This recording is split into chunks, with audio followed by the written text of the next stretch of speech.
सलाम वालेकुम साहब। वालेकुम अस्सलाम। अरे छोड़ो छोड़ो इसे, अंदर लेके जाओ इसे।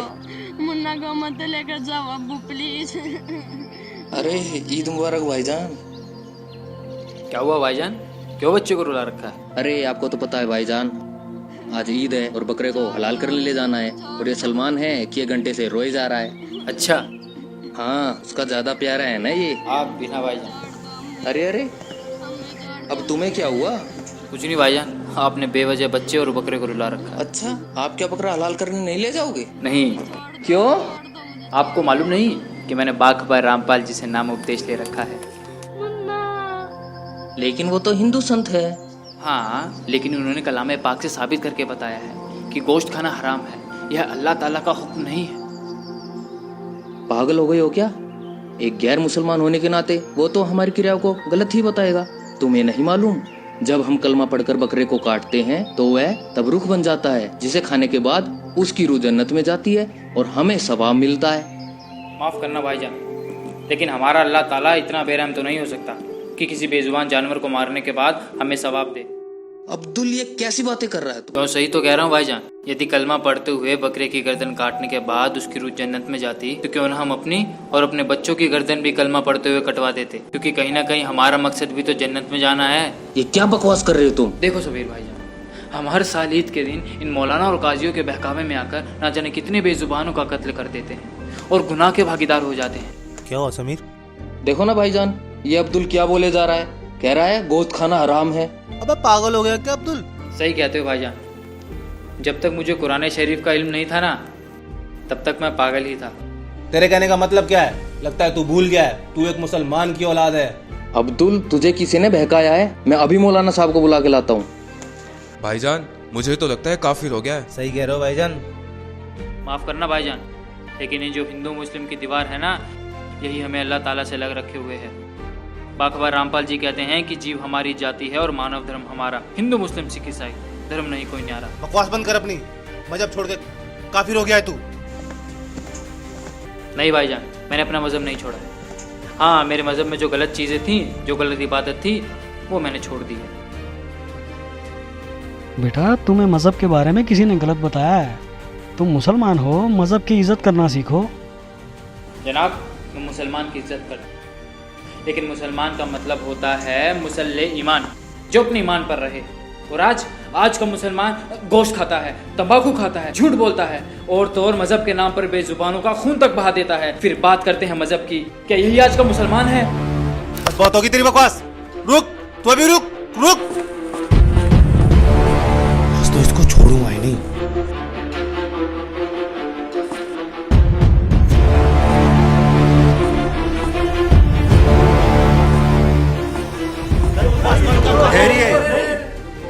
मौलाना साहब ये अस्सलाम वालेकुम। वालेकुम अस्सलाम। क्या हुआ बरखुरदार, आपकी क्या मसाद है? एक मुसलमान होते हुए भी आप अपने मजहब की रीतियों को गलत बता रहे हैं। पता है अपना मजहब कितना पाक है? मजहब तो सभी पाक है मौलवी साहब, बस इन मजहब के मानने वालों ने इसकी हमें गलत इल्म दी है, जिसे अब हम सबको मिलकर ठीक करना है। हम सब एक अल्लाह के बंदे हैं और अल्लाह को पाने का रास्ता भी एक ही है।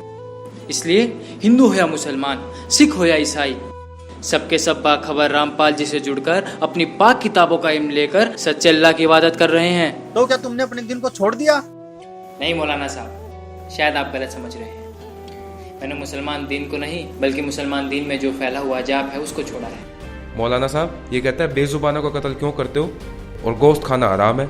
अरे काफिर, यह अल्लाह का हुक्म है। नहीं मौलाना साहब, गोश्त खाना अल्लाह का हुक्म नहीं है, बल्कि चुप कर अब्दुल, बंद कर अपनी बकवास। नहीं भाईजान, अब बात शुरू हो गई है तो उसे क्लियर करना भी जरूरी है।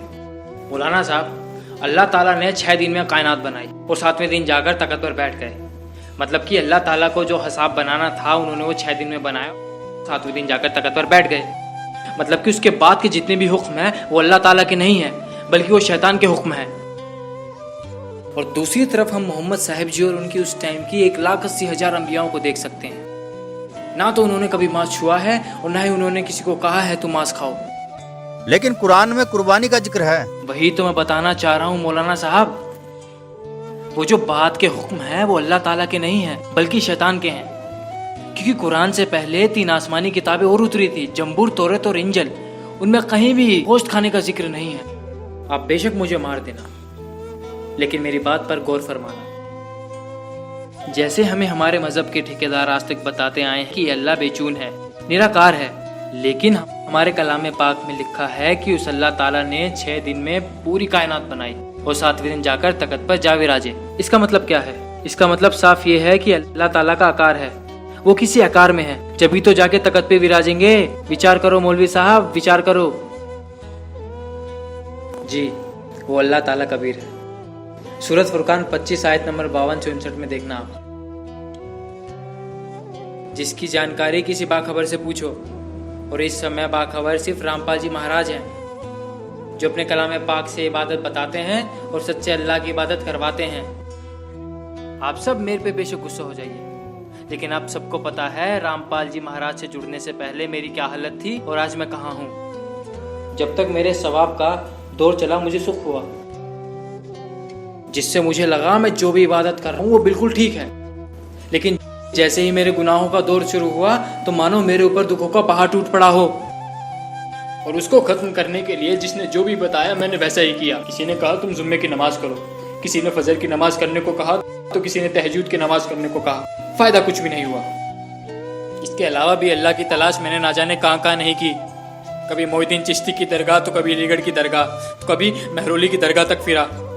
40 दिन के जमात तक निकाले, लेकिन कोई फायदा नहीं हुआ, क्योंकि मजहब के ठेकेदारों ने जो हमें इबादत बताई थी वो सारी गलत थी।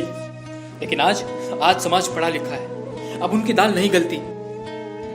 अब वो समय आ गया है जब सब के सब बाखबर रामपाल जी महाराज से नाम उपदेश लेंगे और सच्चे अल्लाह की इबादत करेंगे। खुदा हाफिज।